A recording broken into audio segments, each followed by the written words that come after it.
Hello mga kabakyard, good day! Panibagong araw na naman po dito sa ating munting manukan. So, ngayon mga kabakyard ay pag-usapan natin no, kung ano-ano yung mga manok na nalagaan natin dito sa ating munting manukan mga kabakyard. So makikita po ninyo, no, halo-halo na po yung mga nailagay natin dito sa ating mga ating manukan mga kabakyard. So nung una kasi pinag-ano ko, tawag to, sineparate ko mga kabakyard yung ating mga pure na Rhode Island Red.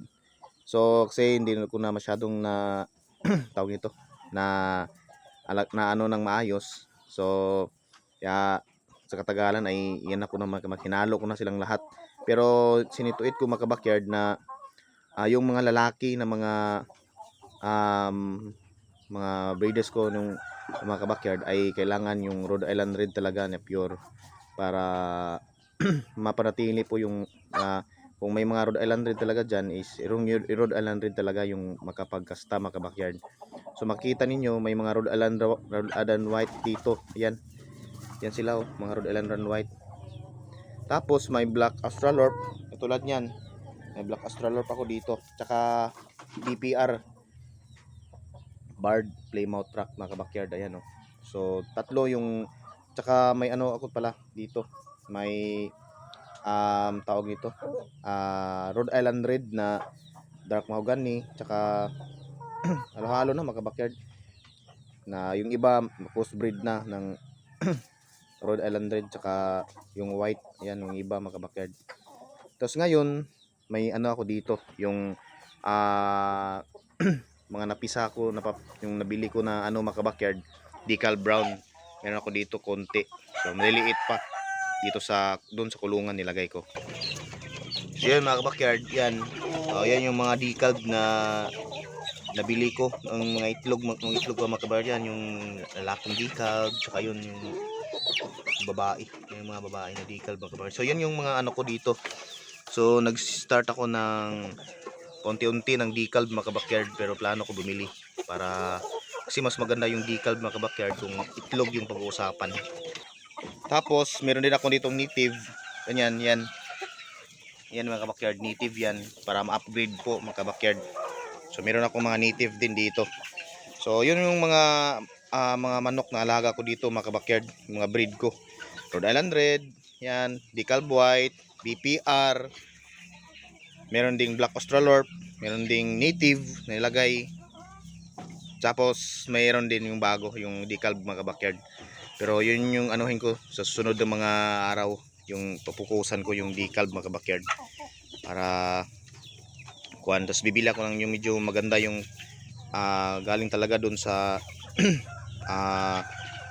yung galing talaga sa magandang breed na mga breeders mga backyard para mabalik ko na lalaki yung ano nila dito,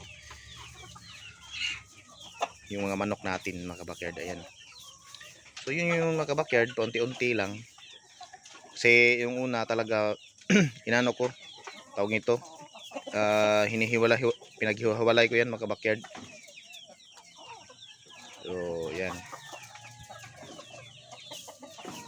so dahil sa nag-stop ako ng mag-breed mga backyard, kaya pinaghalo ko na sila. So kasi ano ko naman mga backyard, magkatay lang, masarap ng mag-ulam ng manok. Ayan. Tapos itlog unti-unti. Pero kung someday pagdating panahon mga backyard, mag-focus ako sa itlog at saka mag-breed uli. Yung ano, bibila ko ng bago mga backyard. So yun mga backyard, so wag pero mas maganda talaga mag-focus kayo kung may Rhode Island Red kayo mga backyard, kung gusto mo breeders, kung choice no yung mga breeders, kailangan talaga na ihiwalay talaga yung mga pure breeds mga backyard para hindi maghalo-halo yung ano nila. Yan. So yun mga backyard, para ito ino-cross ko na mga backyard para maiwasan din yung ano nila, inbreeding.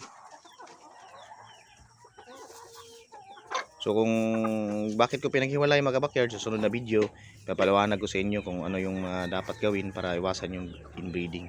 So yun mga backyard for today. Yung na-share ko sa inyo kung ano yung mga klase ng manok yung dito sa ating munting manukan. So yun, thank you mga backyard. Dahil maganda yung panahon ngayon, no? Mainit na.